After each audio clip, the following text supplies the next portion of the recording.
to action scenes si Sparkle star Kylie Padilla nga subling ipakita ang kamaayo sa bakbakan ug martial arts sa upcoming mega series sa primetime nga ang mga lihim ni Orduha.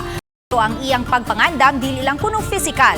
Walay duda kay ug maghisgot kitag aksyon, dili pa wahi si Sparkle star Kylie Padilla. Sukad nga misugod sa showbiz uban ang iyang amahan nga si Robin Padilla, gidaig na si Kylie sa nagkadiyang mga kapuso shows nga tinuod man sab nga action-packed. Iya ka nang gipamatud-an hangtod sa iyang pagdala sa papel isip si amihan sa Encantadia.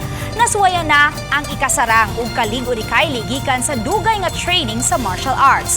Nga mauna karon ang iyang magamit sa mythical mega serye nga ang mga lihim ni Orduha. Dinhi hatagan og kinabuhi ni Kylie ang role nga usa ka matinud-anon ug career-driven nga pulis nga si Lieutenant Gemma Davino o Jem for short.